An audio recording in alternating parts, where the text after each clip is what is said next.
Okay, we are live here at the Black Woman Holds the Key at Keppler's Bookstore in African Arts. To my left, we have Miss Boosie Peter. Would you mind introducing yourself? Yes, my name is Boosie Peters Morn, and I'm the CEO and founder of Women Healing and Empowering Women. We call it WOO, like to exhale. When we go woo or whew, either way you need to do it. That's the acronym for the organization, and we are a 501c3 reentry program. The term reentry is a term that's used for people who are formerly incarcerated and they are reentering society. We also address homelessness and domestic violence. We are really excited and we really appreciate Brother Don for inviting our organization to take part, and through myself representing the organization to be here. What makes you want to be a part of the Black Woman Holds the Key tonight? Well, thank you for the invitation. My name is Andrea Matthews, and I am a PhD student in religious studies at Rice University. I'm on the panel to actually talk about women and their role within the church, and with also about the effects of men and women's relationships and how women hold the key from also a religious and cultural perspective. I've done previous work in the criminal justice field. I'm also a curator at the Houston Community College because I'm also paying attention to how religion and art and the significance and the interconnections between religion and art done by African American women.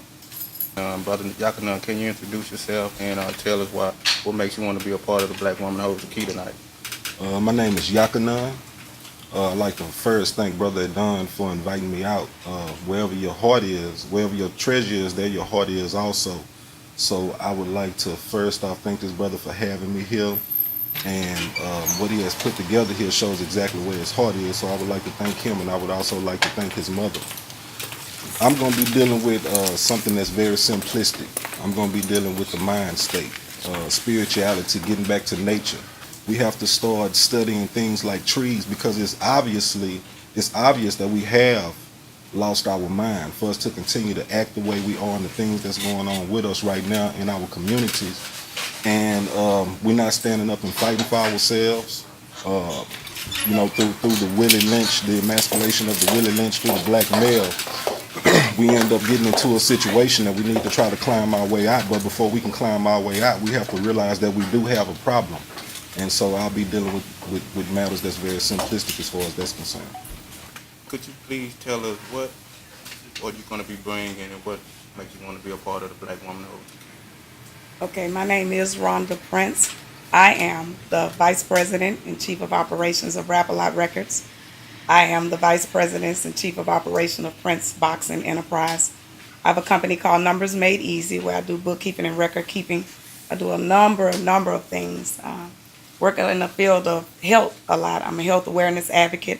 I also have an after-school program for young ladies, for teenage girls called That's What's Up.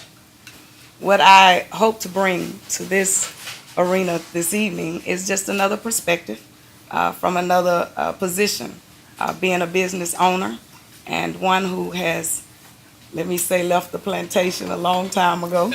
I sometimes come from a different perspective, so hopefully I can share something that will be beneficial to all. I don't feel like we're in chains. I'm not. And maybe I can come today to say that you're not either. And my name is Dr. Keppera Kyles. You can just call me Keppera for short. And this event, Black Woman Holds the Key, is the brainchild of my good friend and brother over here, Adon, right here. And this is his second Black Woman Holds the Key. The first one was extremely successful, provided everybody with a whole lot of brain food. Myself included. I was a part of that one, so I'm appreciative that he asked me to come back for the second one. So first thing we want to do is a libation. All right. So what this libation means, it means that it's just a recognition of our relationship with the higher realms of existence. Ashe? Which means so let it be. All right. Okay. God. Thank you, sister. Ashe. All right, next thing we want to do, we want to acknowledge those ancestors, those who paved the way for what we call civilization. I'm going to say Hatshepsut, the great female Sutan. Ashe. All right.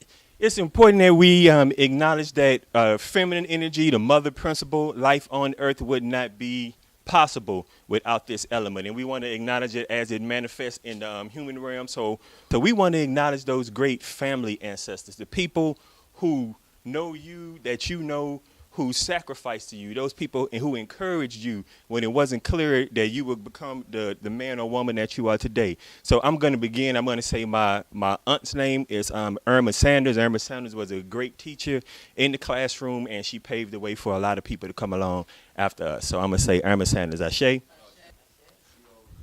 Ashe. All right. Audience, how y'all doing today? Y'all all right? The black woman holds the key. I know y'all have to have some feeling about that. That title alone is somewhat provocative, don't you think so? So first I want to start out with my sister, Boosie Peters.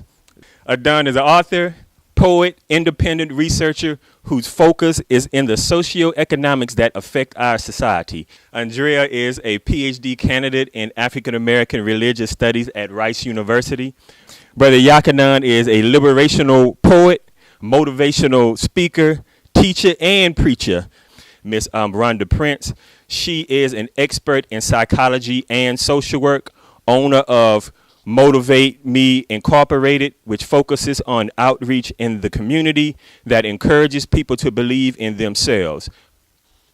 All right, the first question / comment that we would like the panelists to address is, take us into the mind of Willie Lynch and the sophisticated tactics he employed that he said would maintain the 300-year prophecy of slave control. I do believe that it's a hoax.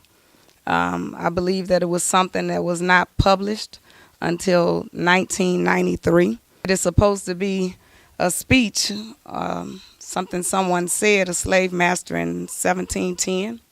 Again, I think that it is just merely an excuse and a myth and something that we spending too much time with. I don't even think that it became something that was relevant until the Million Man March in 1995.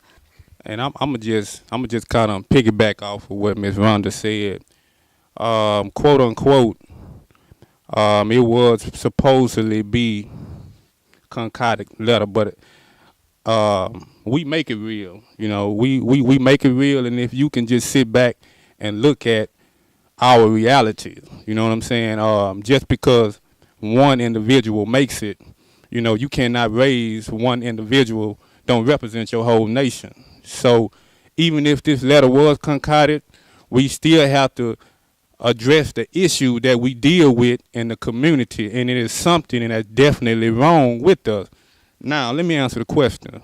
The mindset of this William Lynch that was wrote supposedly in 1712, he was called up from the West Indies, and West Indies was a place where they factual, where they shipped the slave to the New World. In order for them to go to the 13 colonies, they had to get broke in first.